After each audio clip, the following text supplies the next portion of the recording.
Yo, what's up, guys? It's D Brown with Track Headz. I'd like to welcome you to Track Headz TV. We are officially live. This is my first live here today. Today we'll be talking about a couple of Diamond League performances, a couple of track and field performances. We're going to be talking about upsets, the Jamaican trials, the United States trials. We're going to be talking about a lot of the different performances that's been going on in the track and field world. So let's go ahead and get started. All right, let's go ahead and get started.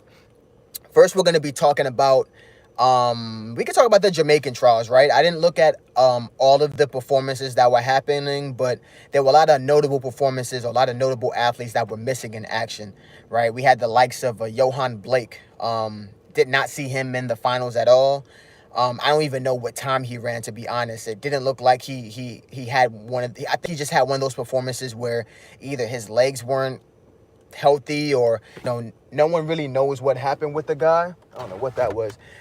No one really knows what happens with the guy. It's kind of unfortunate because he seems like he's at the tail end of his career, and then he finds life in a couple of these sporadic meets or random meets that go on, and then he kind of goes backwards from there.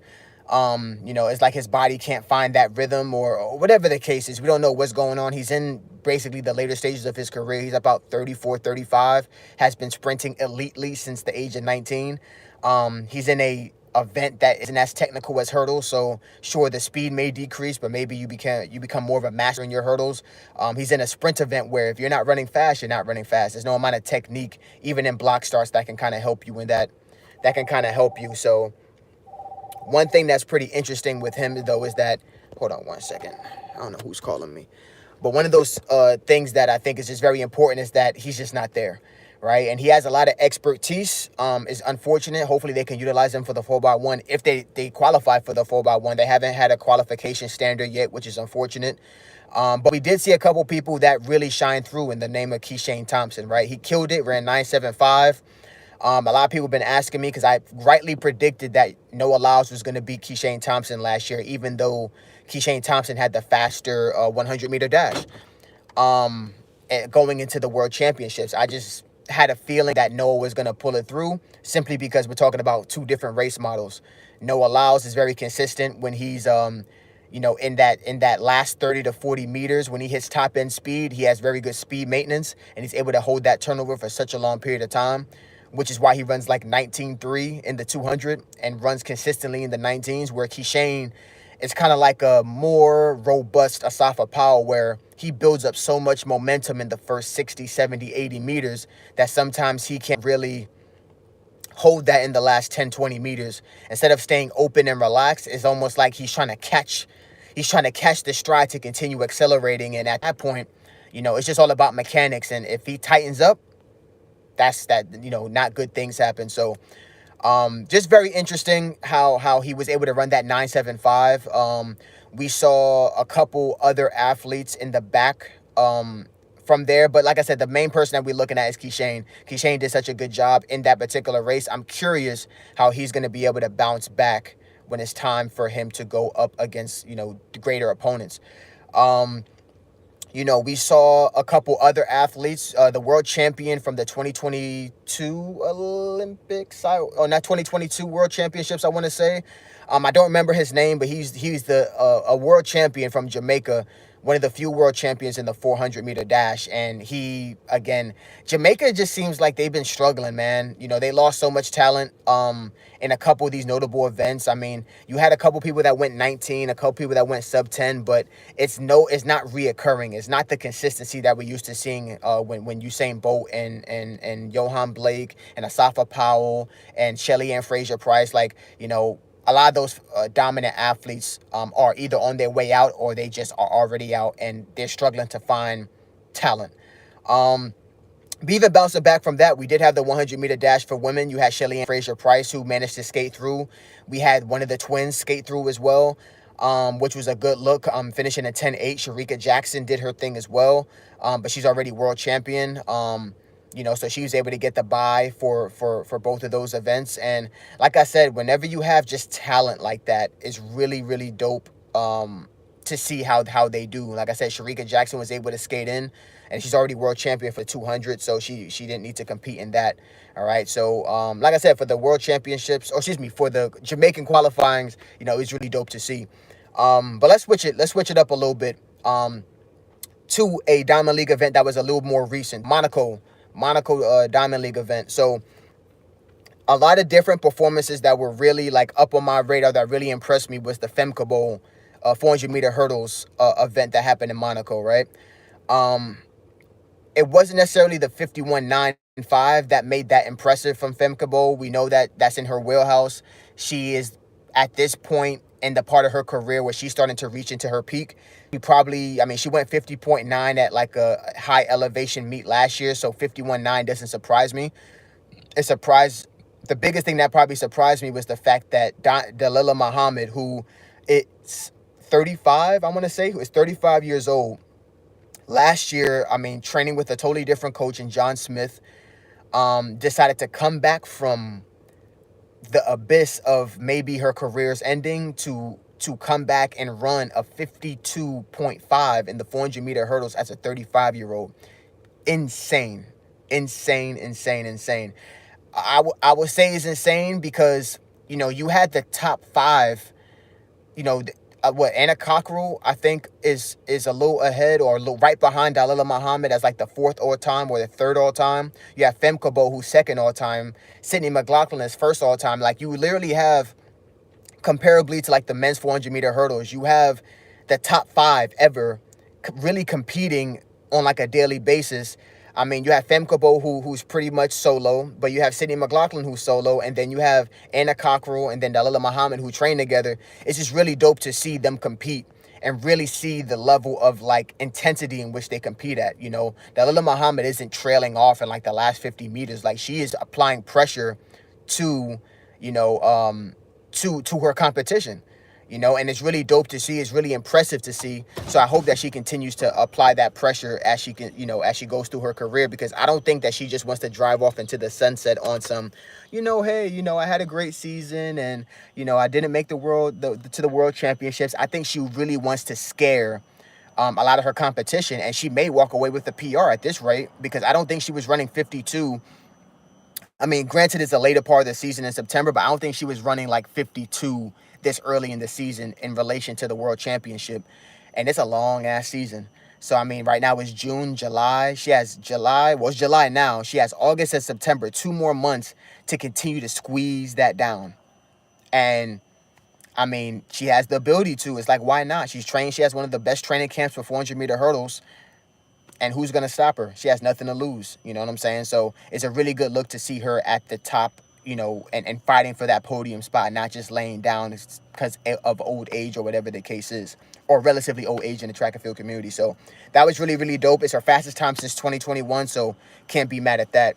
A lot of people were really buzzing about your boy Noah Lyles, about Leslie Tebogo. They were really debating on, like, man, is Noah Lyles his first 200 of the year?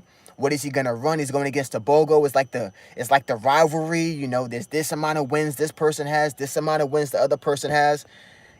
Biggest thing that I can say from what I saw, because I'm not too emotional, right? I look at the statistics, I look at the body language, I look at all the little nuances of what these races mean.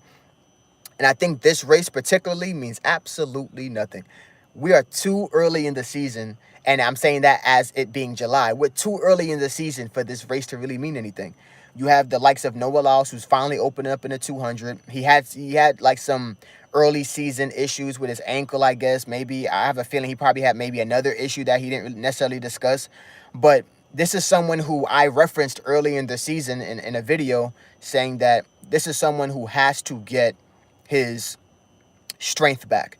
He's been focusing so much on the 100, getting stronger, getting bigger, getting more robust in his quads, hamstrings, glutes, to allow him to push out with the kind of strength that he needs to be successful. And he did that. He became Olympic champion, world champion that way. He's on the I don't want to say Mount Rushmore, but he's one of the few American athletes to be Olympic champion in the 100. And he should be respected as such. But some of those qualities he developed in the 100, he lost the qualities that make him a formidable opponent and dominant in the 200, right? The acceleration of the 10, 20, 30 and how stiff you have to be versus the elasticity he may have to have a quality 200. Remember, when he went 19.3, he was running like a 9.9 in the 100. he's running 9.7, 9.8 now, and we haven't seen 19.3 ever since. So I think he's at the point of the season, especially this year, where he's trying to find his balance back again, which is why he ran a 400, I think, in the beginning of the season. So I think with him coming and running this 200, especially against Lasile, I don't think it's about Lasile. It's like, hey, I need to find a meet. I need to get paid for this meet, obviously. I need to find great opponents to test this on. And let me figure out, like, what's actually, like, what do I need to work on? And it seemed like, that 19.8 looked really strong. He didn't look fast, and particularly fast. He looked very strong, though. And I think, now he's going from the 400. Now he's starting to scale that down. And it may be a little bit more similar to how he would traditionally do his season before he was running the 100 as one of his more dominant races. So I definitely think that, his 19.8 was impressive. I don't think he will be happy with the fact that he was even with Lasile Tebogo in the first 100, but I think he'll be happy at the fact that because it's his opener, and he was able to stay with Lasile, where Lasile has been running 400s, 4x1s. It's his second 200 or third 200 of the year. Like, Lasile has been racing pretty consistently, where this is just his opener. So, I think he'll be happy with that race. His last 20 meters looked cool, but it didn't look like he was, like, straining to finish. Solo was, I don't think Lasile was either. I mean, he just went 19.7 of a world lead, like 5 days beforehand at pre. So with having that 19.7 in your legs, why am I going to strain myself to go against someone who's fresh? Doesn't make any sense, So I definitely think that, it was a great race from both of them. It was great to see them compete and it be relatively peaceful. It seems like Noah's been doing some soul searching. He's not as crazy and not as super loud and not as obnoxious as he was, heading into the Olympics. But I think he's maybe a little bit more appreciative because maybe he was dealing with an injury where it was career threatening. We don't know. So, I'll go a little bit slower. I got you. I'm talking a little too fast. So that's something that I'm definitely going to be looking at when it comes to a lot of their races going forward. That 19.8 was pretty impressive. It wasn't a 20.2. It wasn't a 20.5. It was a 19.8. And a lot of people are saying, this guy went 19.3 in the 200, and that's his PR. And 19.8 isn't impressive. Again, 19.8 is an impressive time, especially as your opener, especially in your opener being so late. And he has all this time, 2.5 months to get sharp. He doesn't have to get ready for USA's. Because he's the double world champion. He has plenty of time to get into race rhythm to scale that down. And honestly, besides Lasile Tebogo, there's not really much besides Kenny Benerick and a couple collegians who are popping off fast times who are going to be running that fast. I am aware of the fact that Andre DeGrasse is in the mix and he's been training at the University of Florida real quietly. But besides that, there isn't an onslaught of like 19.5s and 19.4s and a bunch of other times that are just scaring the competition. So 19.8 is pretty solid. I think that he did a good job. One thing, he looked a little stiff though, but we're just gonna have to figure out how he continues to progress. He's supposed to be running in London the next couple of days, I think next week. So we're gonna see how he does. All right. Who's next? All right. We also saw Julian Alfred, right? So Julian Alfred, she had a hell of a run at Monaco. We saw her at Prefontaine. She did a pretty good job. Got hawked down a little bit by Melissa Jefferson, but Melissa's been hitting 10.7s probably more consistently than Julian Alfred. I mean, they've been dancing with 10.7 like crazy all year. So, you're also looking at two athletes who have run 21 seconds this year.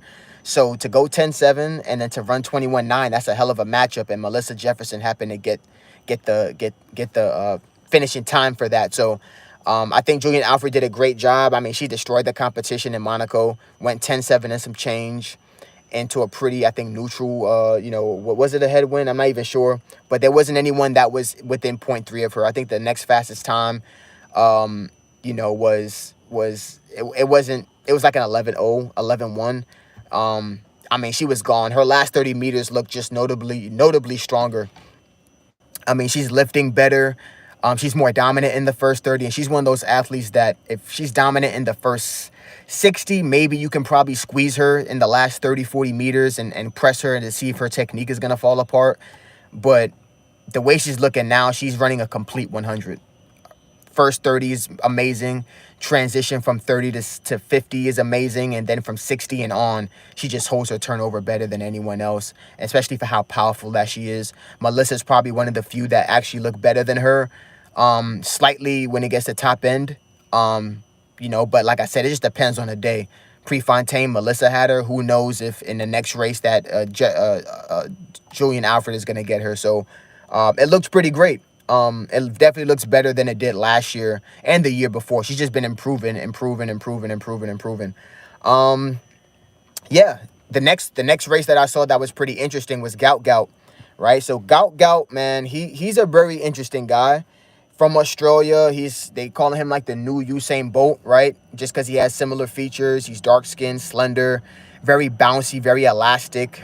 He seems to be very playful the same way that Usain was. He's someone that, people are looking for this guy to fill that void. He's in a market in which it's not like the United States where you can be Usain Bolt level, but you probably have 2 or 3 years in the sport because of the competitiveness in the country that you're in. So like Ariane Knighton had that talent, but he has to fight every single year to qualify for USA's, whereas Gout basically has a streamlined approach because Australia isn't that competitive, at least on the super elite level that the United States is.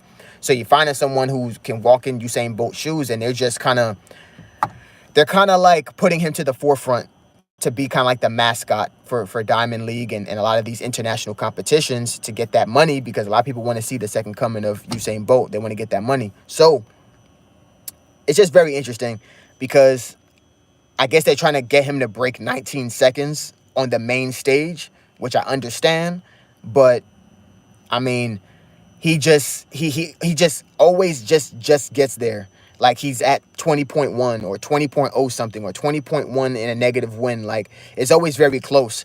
And he's running like separate 200s compared to everyone else. Instead of running like with people or running with a Noah Lyles or Tebogo or it's like some elite competition, they always have him running with like the B squad of athletes, which nothing's wrong with that. I just never seen the B squad of athletes that they bring together for Diamond League be promoted in the way that it is this year, because Gout is a part of it. So it's just very interesting to me, because if we gave this kind of attention to the B squad in general, and we would see athletes not in the invitational part of the 200, or if they promoted not just Gout, but just the B squad of the 200 meters in the same way, it would be a lot better. It just seems like they're trying to get him to run this 19 as the winner, not as fourth place to elite competition. So very, very interesting. He is a talent. It's just that first 100 always looks like it hurts whenever I see it. Once he's flying and once he's out, his speed endurance looks amazing. Just that first 100, man, he just looks like he's just really going to the arms. He doesn't look as effortless as a Usain Bolt. He doesn't look effortless at all, really. But once he gets running and like a flying 120, he looks amazing. So really, really interesting stuff from him. I really liked how he looked. Can he run 19? I think he can, but I don't think it's going to happen until he gets some real formidable competition. He's just really just ranking up money and ranking up a lot of notoriety when it comes to a lot of these races. Who else? Oh, Miss Paulino, man. So Paulino is one of these athletes, right? She took advantage of Grand Slam in these 200s and 400s. She's been running against Salwa E. Nasser, has been looking really, really strong. I think she is Dominican, real like powerful, real open stride. I mean, I don't really see anyone really getting her this year. I mean, she's lost a few races, to be honest. I mean, Salwa E. Nasser maybe got her one time, that kind of woke her up a bit. Or was it? I don't think it was Salwa E. Nasser. Was it? No. It was Gabby Thomas. When Gabby Thomas popped like a 49 super low. One of those. It was what she lost one race during a Grand Slam, and she ain't been losing ever since. She's been killing the game. So it was interesting to see Aaliyah Butler, athlete from University of Georgia, sneak up on her and really challenge her, which is what I like. Whenever you see those kind of races where it seems like every single race people are dropping down time, running consistent 49s, that's what makes 48s easier. Consistent 48s, it makes 47s easier. And we're seeing a lot of women dancing with the 49.5 or faster. Aaliyah Butler, my lady Paulino, we see Salwa E. Nasser, we see a couple of Americans, we see Sydney McLaughlin. Like, they're really making it harder on like a Sydney McLaughlin, who may want to drop down to the 400 and double this year if she wants to be formidable, because I don't think a 49 is going to make it. We have yet to see Alexis Holmes and some of these other athletes too, so it should be pretty interesting. But it was really great to see Aaliyah Butler really put a scare in Paulino. Still a lot of time left for a lot of these other international athletes. We saw a couple international stars break 50 or break into the 49-second barrier. So it's really dope to see. So it's really dope to see, right? Those are like really the notable performances I saw with Monaco. Like I said, it was pretty dope.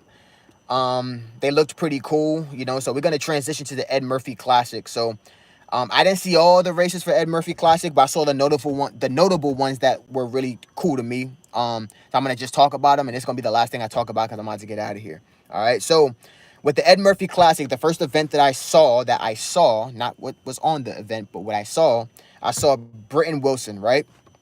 So Britton Wilson, as we know, has been injured for I don't even know how long, but pretty much been injured since her senior year, where she attempted the 400 meter hurdles, the 4x4. Like, they really put a lot of stress on her, and it's so good to see her back, because we hear the stories of like athletes never making their way back after a very we call it a productive collegiate career, right? It's really like a stressful in terms of how many races they do, but they're really productive. They really earn their scholarship money, for better or for worse.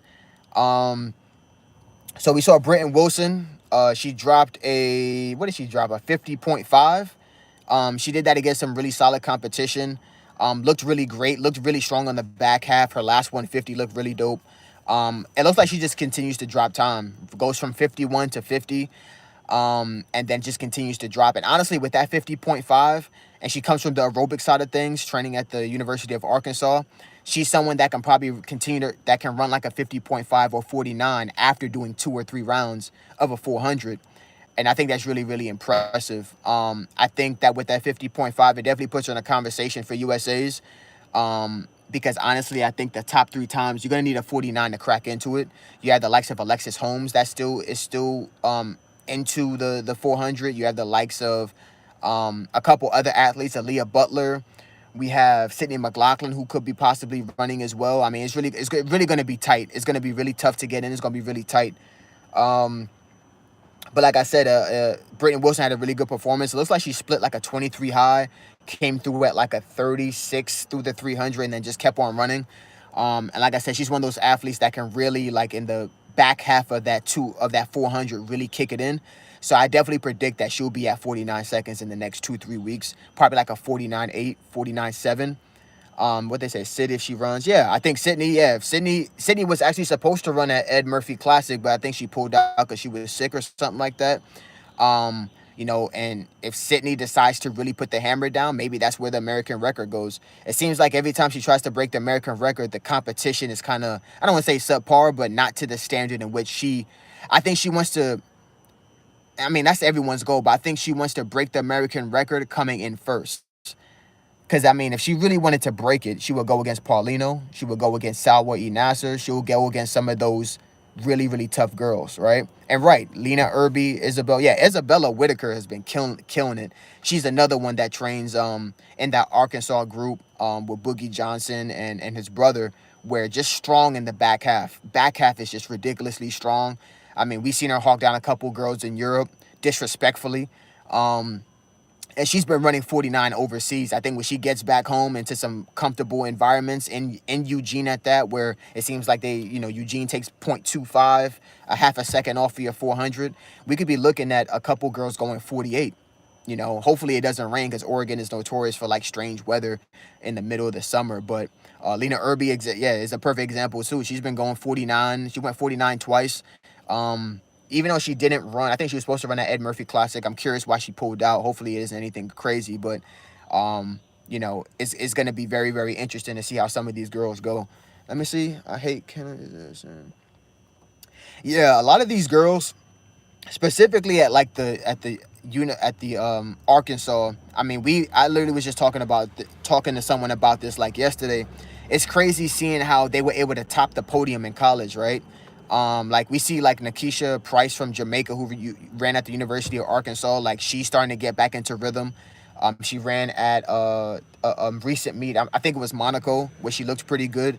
But there's a lot of girls from that University of Arkansas group that are kind of struggling, and maybe it's because they're peaking for this the American championships. But getting back into rhythm has been tough for a lot of them. So we're going to see how it continues to look. And yes, I agree. Lena had a coaching change. It's crazy that she hasn't gone 49 since the University of Georgia, with that coach that it starts with a P, but he was the main head coach at University of Georgia before Carol Smith Gilbert took the charge. And it really just shows that coaching can be so instrumental to that. So hopefully that she brings a lot of confidence into her racing, because she's someone that can legitimately beat top 3 and can run a 48. She's been a prospect since she was like 19 to hold that mantle. It's just they're not really giving her a lot of respect after that 4x4 issue that happened. So we're gonna see how that goes. But switching off, I looked at the 100-meter hurdles. That looked pretty dope from Alacia Johnson. She looks like she's getting back into rhythm, which is dope. She ran 12.2, a wind aided 12.2, and a wind legal 12.3. I think it's worth noting that, this is Memphis. This is Memphis, Tennessee, so it's not too far from Texas. So it's really great to see her giving those quality performances and stuff like that. She's someone that I definitely want to see get back to where she was at. She did make it to Olympic trials. Didn't really have the kind of maybe Olympic experience that she wanted to have, but she made it.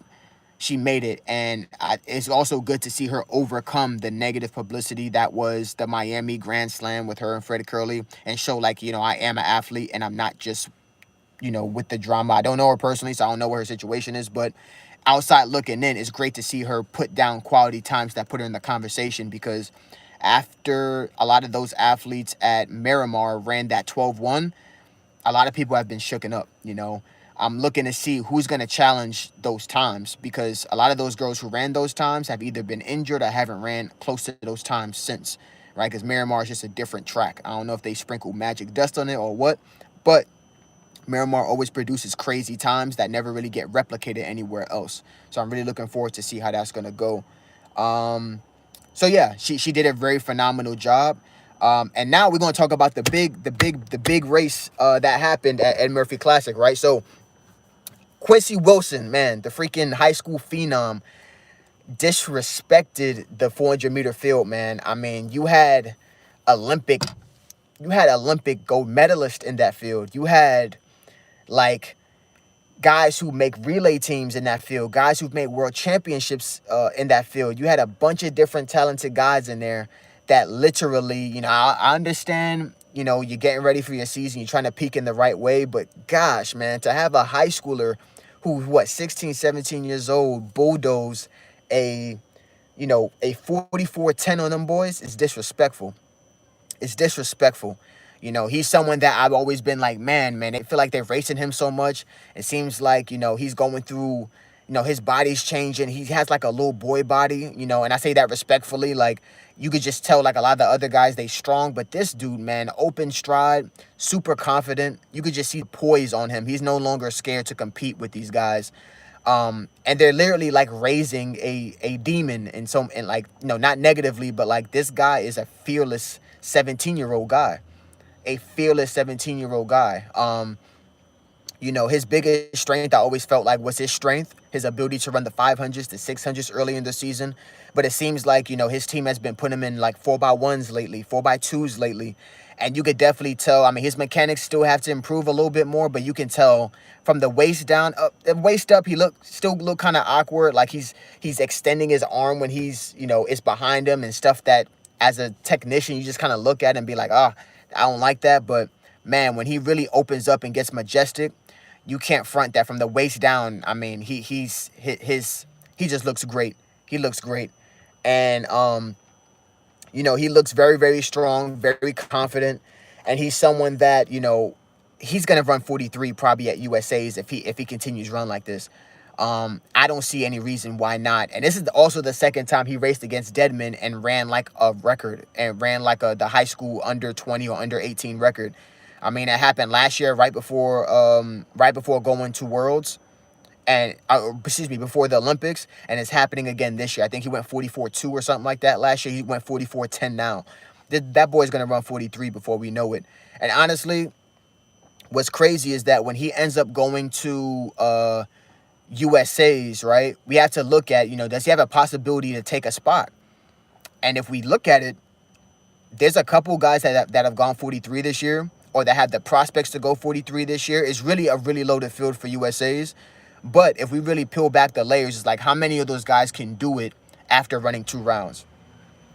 What is it going to take to actually get to the final? Would it take a 43 effort to get to the final, right? Look at how stacked, look at how stacked the 4x4 field is, as it always is, but especially this year. Like, a lot of people do not want to get clipped by this high schooler for a position, because they got bills. They got bills to pay, and it's like, shit, if I'm not running 44 flat or faster, this high school kid can possibly nip me.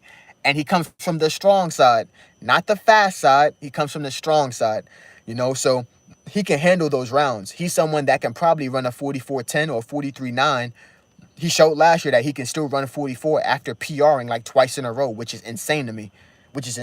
So I'm really curious to see how he continues to progress, especially throughout the season. He seems like he's dealing with no injury issues.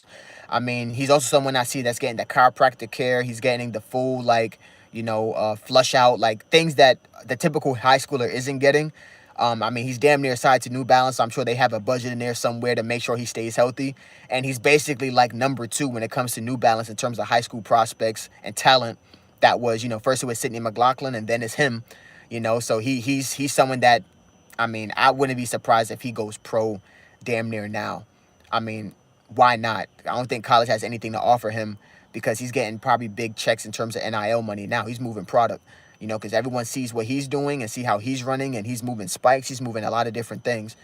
So it's really dope to see that performance out of him. One person that's really, I don't know what's going on with him. There seems to be no explanation. I don't know when's the last time he finished a race. I think maybe the last time was when he was doing Grand Slam meets, and maybe you have to finish to get the money.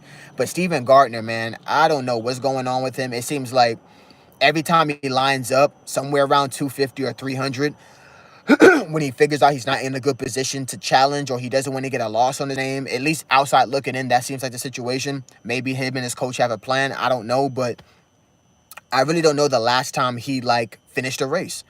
And I'm not sure if it's like they keep on saying that it's an injury. He has issues with his hamstring, quad, something. But damn, is it something that is he forced to have a certain amount of races per year where he doesn't have to finish it? Is it, if he doesn't finish a race, is it considered a race? It just seems like, because Quincy Wilson was aggressive. Like, he made so much ground on him in the first 100 meters. Someone who isn't considered fast, someone who's a strength runner, made up the stagger on him. And it just seems like from 250 to 275, he just slowly dropped out.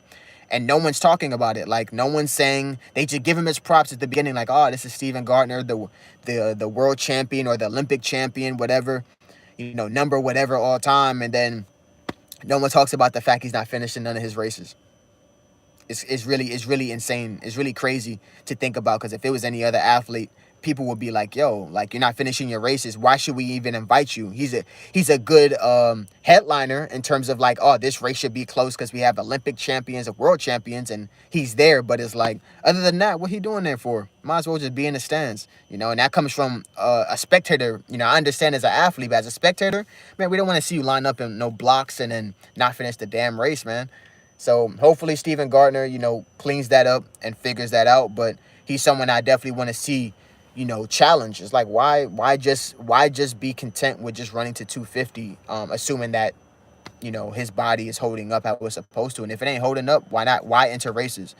It really is interesting. But a couple other athletes that I saw that actually finished, Michael Cherry, he's starting to get back into the 45s.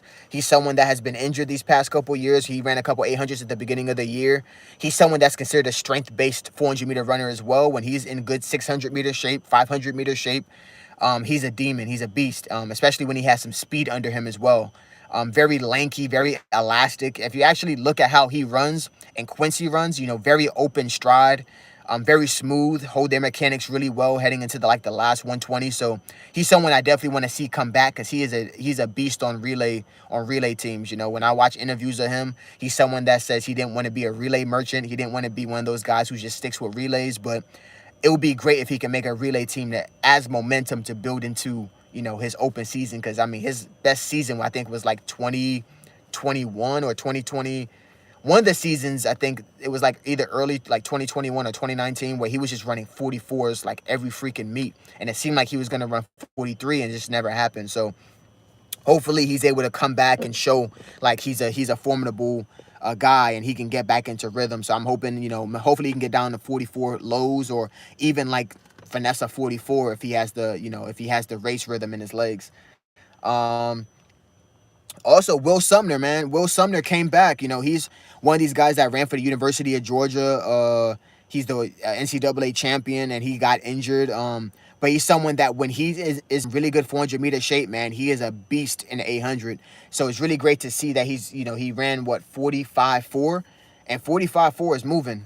He was a 45 guy in high school as a senior. So, you know, he's really back to that 45 kind of shape. And I mean, that meet, what is it called? The Ed Murphy Classic is a pretty quality meet. So I mean, there's so much season left. I'm curious, you know, if he has run any quality 800 meters yet. The 800 meters is going to be stacked this year for USA's. I mean, you're talking about Donovan Brazier, you're talking about Brandon Miller, you're talking about Josh Howie, you're talking about that guy from Texas A&M. Who end up winning NCAAs. I mean, it's going to be pretty stacked with a bunch of 143 guys, 142 guys, 141 guys. You have guys that have been killing it for these past couple years. So it's not going to be an easy task. Mind you, they only take three. They only take three guys. So, and we don't have the world champion for 800 meters. So it's really only three. And they could be a 143 guy that ends up staying home, unfortunately. So it's very important that if Will Sumner really, when he gets into that position, not only will he have to PR because he never ran 143 before, but he's going to have to be in the best shape possible for the 400, if that is his metric to determine if he's in good 800-meter shape. So I really hope to see you know, him continue to drop. It would be crazy if he drops like a 44.8 or something crazy like that, because I can only imagine what the 800-meter is going to do to him or for him. So yeah, those were like the really notable performances. Of course, there were more performances. I saw the University of Tennessee athletes kill it and run under 10 seconds. I saw the other one run 19.7. Those were really cool. I'm curious to see how they're gonna perform. You know, later on into the season. It seems like they're holding their peak really well. It's very delicate though, you know, just to see how they're gonna continue to run.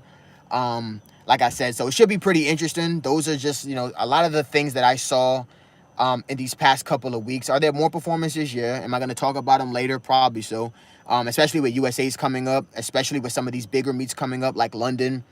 Seeing Noah Lyles versus Keishane Thompson. I don't think Keishane Thompson is going to attend that meet. I think something's dumb is going to happen, and he's going to, like, you know, be like, I can't run it. You know, because in that meet, I don't see that happening. I mean, it's a great meet. London's a great meet, but I don't see that happening. And if it does happen, like I said, you're talking about race models. If Noah takes an L, does it matter? No, not really. Because maybe he gets third, right? Maybe he doesn't just get beat by Keishane. He gets beat by another person as well. Because I have a feeling like Akani Sabine may be there. He's been running 9.8, 9.9 early season. And, I mean, he's one to pop off when it matters in these Diamond League meets.